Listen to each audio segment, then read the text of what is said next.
আসসালামু আলাইকুম রহমতুল্লাহি ওবরকাতুহু। সম্মানিত দর্শক, প্রধানমন্ত্রী তারেক রহমান সাহেবের ভারত যাওয়ার একটি প্রোগ্রাম ছিল। কলকাতা, দিল্লি এবং ভারতের অন্যান্য নামকরা পত্রপত্রিকায় তার ভারত সফর নিয়ে নানা রকম যে সম্ভাব্যতা, পক্ষে বিপক্ষে বিভিন্ন রকম বিচার এবং বিশ্লেষণ নিয়ে সুদীর্ঘ লেখা লিখেছিল। আমাদের বাংলাদেশের পত্রপত্রিকাগুলো জাস্ট একটা ধারণা দিয়েছিল যে তিনি যেতে পারেন। বিশেষ করে ডেইলি স্টার, যাদেরকে দিল্লির সঙ্গে একটা ভালো সম্পর্ক রয়েছে, বিশেষ করে দিল্লির যে সাউথ ব্লক, তাদের সঙ্গে একটা ভালো সম্পর্ক রয়েছে, এরকম ধারণা করা হয়। সেই ডেইলি স্টার তারা বেশ শেষের দিকে ইঙ্গিতপূর্ণ একটি বক্তব্য দিয়েছিল যে তিনি যাচ্ছেন। আমাদের দেশে প্রচুর ভারতীয় কানেকশন আছে। আপনি এদেরকে রয়্যাল এজেন্ট বলতে পারেন, এদেরকে ভারতীয় দূতাবাসের সঙ্গে পলিটিক্যাল অ্যাটাচমেন্ট রয়েছে এরকম লোকজন বলতে পারেন। আবার কলকাতাতে, দিল্লিতে যারা বড় বড় রাজনীতিবিদ রয়েছেন, কূটনীতিবিদ রয়েছেন, এদের অনেকের সঙ্গেই বাংলাদেশের বহু মানুষ, সাহিত্যিক, সাংবাদিক, রাজনীতিবিদ ভালো সম্পর্ক রক্ষা করে। যেমন ধরেন, বাংলাদেশে একজন রাষ্ট্রদূত ছিলেন বা ডেপুটি অ্যাম্বাসেডর ছিলেন, তিনি পরবর্তীতে ভারতে খুব বড় কর্মকর্তা হয়ে গেলেন। এখন তার বাংলাদেশে যাদের সঙ্গে সামাজিক সম্পর্ক ছিল, ওই সম্পর্কটি আসলে বেশিরভাগ ক্ষেত্রে অন্যান্য দেশের সঙ্গে না থাকলেও বাংলাদেশের সঙ্গে যাদের ভারতীয় কর্মকর্তা তাদের থেকে যায়। ফলে কি হলো, বিভিন্ন সময় যারা রাষ্ট্রদূত ছিলেন তারা বাংলাদেশ নিয়ে কথা বলেন, বাংলাদেশে আসেন, বাংলাদেশের লোকজন ভারতে যান এবং তাদের সঙ্গে বসেন। যেমন এখন আমরা প্রায় বিনা স্বীকৃতির কথা বলি, হর্ষবর্ধন সিংরার কথা বলি।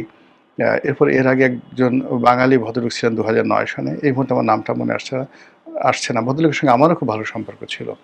তা এরকম তাছাড়া আরও বেশ কয়েকজন যারা ইন্ডিয়ান অ্যাম্বাসেডর হিসেবে আসেন, তারা শত শত মানুষের সাথে সম্পর্ক রক্ষা করেন। তো কাজেই যখন এরকম একটা ঘটনা ঘটে, সেন্সিটিভ যে বিষয়ে ভারতের সিদ্ধান্ত নেওয়ার থাকে, বাংলাদেশের সিদ্ধান্ত নেওয়া থাকে, অতি উৎসুক মানুষজন তখন করে কি, তাদের যে কানেকশনগুলো রয়েছে সেখানে সবাই টেলিফোন করে। তো সেই অর্থে জনাব তারেক রহমান সাহেবের ভারত ভ্রমণটি এই সময়টিতে বাংলাদেশ এবং ভারতের জন্য খুবই সেন্সিটিভ, স্পর্শকাতর, উভয় রাষ্ট্রের জন্য খুবই প্রয়োজনীয় এবং যাকে বলা হয় এটি সুদূর প্রসারী কতগুলো লক্ষ্য এবং উদ্দেশ্য রয়েছে উভয় দেশের জন্য।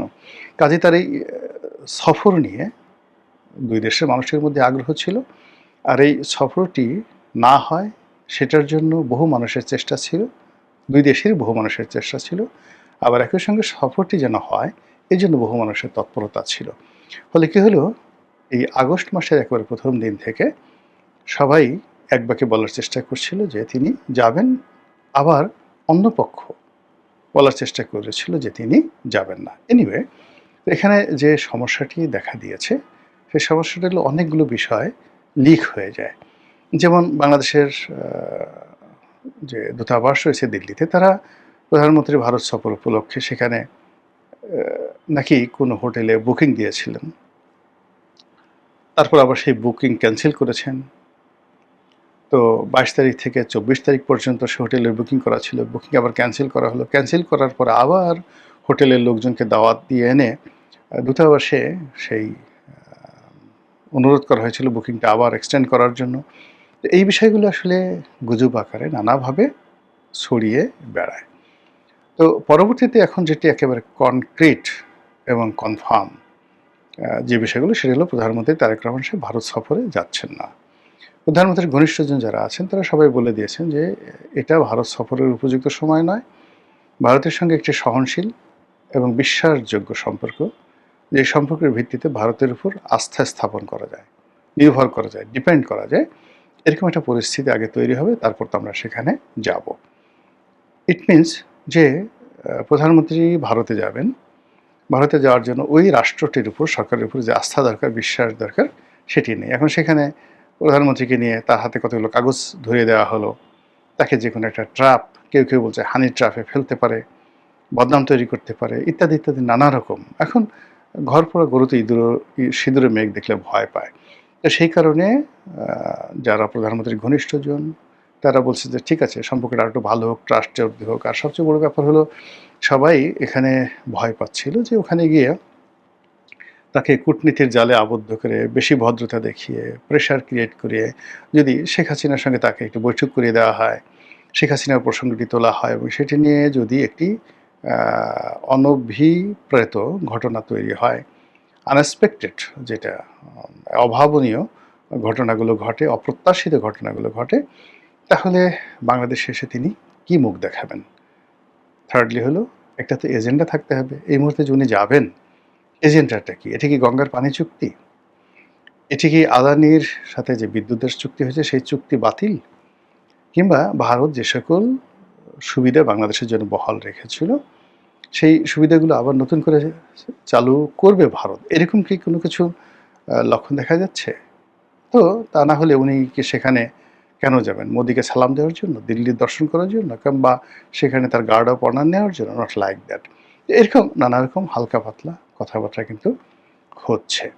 তো যার প্রেক্ষিতে যখন এই সফরটি বাতিল করা হলো, বাংলাদেশ এবং ভারতের সবাই বুঝে গেল যে এটি বাংলাদেশের পক্ষ থেকে বাতিল করা হয়েছে, স্বয়ং তারেক রহমান সাহেবের পক্ষ থেকে বাতিল করা হয়েছে, সেটা যেভাবেই হোক না কেন। এখন ভারতের মতো বড় রাষ্ট্র, যারা টোটাল এশিয়া সাবকন্টিনেন্ট হাজার হাজার বছর ধরে একটা বৃহৎ শক্তি হিসেবে তারা চালিয়েছে, এবং অ্যানশিয়েন্ট ওয়ার্ল্ড, প্রাচীন দুনিয়াতে এটি রীতিমতো একটি সুপার পাওয়ার ছিল। এবং সেই প্রাচীন ভারতের যে সুপার পাওয়ার ভারত, এটি একেবারে মুঘল জমানাতে আওরঙ্গজেব পর্যন্ত এটি বহাল ছিল।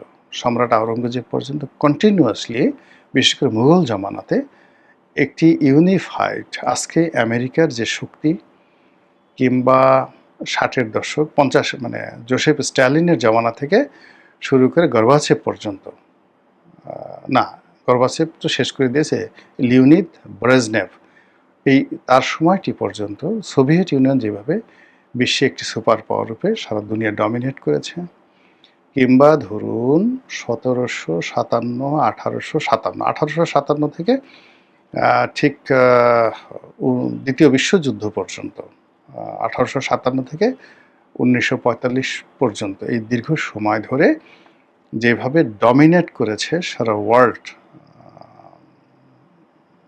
ব্রিটিশরা, ঠিক একইভাবে মুঘল সম্রাট আকবরের সময় থেকে আপনার আওরঙ্গজেব, কত বছর হবে? প্রায় 150 বছর, মোর দেন 150 বছরের। কারণ হলো আওরঙ্গজেব 50 বছর, জাহাঙ্গীর 20 বছর, আনুমানিক 20 বছর, শাহজাহান 20 বছর, 40 বছর হলো, আকবর 50 বছর, তাহলে প্রায় 150 বছর।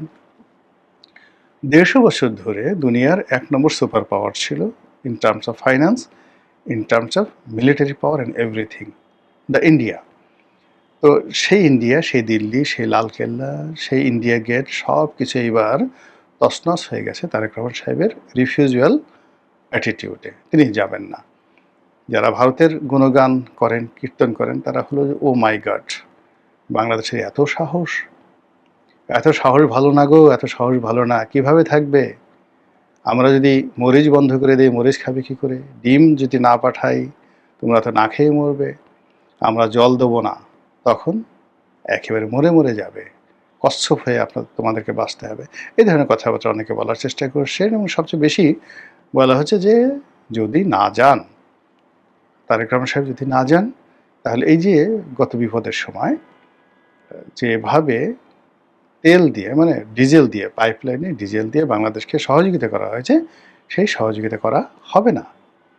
অতিরিক্ত বাংলাদেশের সাথে যে ভারতের ট্যারিফ রয়েছে বা দ্বিপাক্ষিক লেনাদেনা রয়েছে, এবং এখানে আমরা আকুর মাধ্যমে, এশিয়ান ক্লিয়ারিং হাউজের মাধ্যমে যেভাবে বাকিতে ভারত থেকে মাল কিনে এবং 3 মাস পরপর যেভাবে আমরা টাকা দেই, এই সুযোগও যদি ভারত বন্ধ করে দেয়, তাহলে আমাদের যে আমদানি বাণিজ্য, সেই আমদানি বাণিজ্য এখন ইউরোপের মতো বন্ধ, চায়নার মতো যে সকল দেশে ইনস্ট্যান্টলি আমাদেরকে টাকা রেডি করে তারপরে আমাদেরকে আমদানি করতে হয়, এবং এটা যদি ভারত নতুন করে শুরু করে যে আমাদেরকে দিতে হবে, তাহলে আমরা অন্তত $20 বিলিয়ন তাদের সাথে যে ব্যবসা বাণিজ্য করি, বা $22 বিলিয়ন ব্যবসা বাণিজ্য করি, এটা 3 মাস অন্ততপক্ষে $2.5 থেকে $3 বিলিয়ন। এই যে আমরা একটা ক্রেডিট ফ্যাসিলিটিস পাচ্ছি, এই ক্রেডিট ফ্যাসিলিটিস পাওয়া যাবে না। এই $3 বিলিয়ন আমার রেডি রাখতে হবে তাদের সাথে ব্যবসা করার জন্য। এই কথাগুলো কিন্তু ভারতের লোকজন বলার চেষ্টা করছে এবং তারা বলার চেষ্টা করছে যে সামনে তিস্তা চুক্তি তোমরা আশা করছো, গঙ্গা চুক্তি যেটা রয়েছে বা ফারাক্কা ব্যারেজ যেটা ট্রিটি রয়েছে সেটা যে এক্সটেন্ড করবে, নবায়ন করবে, এটা আমরা করব না, তোমাদের সাথে করবে না। তখন তো আর পদ্মায় জল আসবে না। তখন তোমরা কীভাবে চলবে? তিস্তা তো আমরা যে উজানে যে গেটগুলো নির্মাণ করেছি সেখানে এখনও যে পরিমাণ জল দিচ্ছি সেই জলগুলো দেব না। তো এগুলো নিয়ে আলাপ হচ্ছে, আলোচনা হচ্ছে, পক্ষে বিপক্ষে নানা কথা হচ্ছে। বাংলাদেশে যারা লোকজন আছেন তারা কেউ দিল্লি দখল করার কথা বলছেন, কেউ জিহাদ করার কথা বলছেন, জিহাদে কুল্লিয়া করার চেষ্টা করছেন, কেউ আন্তর্জাতিক আদালতে গিয়ে ভারতকে 10 হাত দেখানোর কথাবার্তা বলছেন। কিন্তু ফাইনালি কি হবে? এটা নিয়ে আমাদের কিন্তু যথেষ্ট চিন্তা করতে হবে। এত একটা বৃহৎ প্রতিবেশী এবং তার সঙ্গে আমার সীমান্ত থেকে শুরু করে আমার দেশের নদ-নদী, পাহাড়-পর্বত, অরণ্য, এমনকি বনজ প্রাণী, তাদের অবাধ চলাফেরার মাধ্যমে যে ইকো ব্যালেন্স রয়েছে, প্রাকৃতিক ভারসাম্য রয়েছে, এই ভারসাম্যটা তো নষ্ট হয়ে যাবে। লেনাদের কথা বাদ দেন, মিলিটারি অকুপেশনের কথা বাদ দেন, ইনসার্জেন্সির কথা বাদ দেন।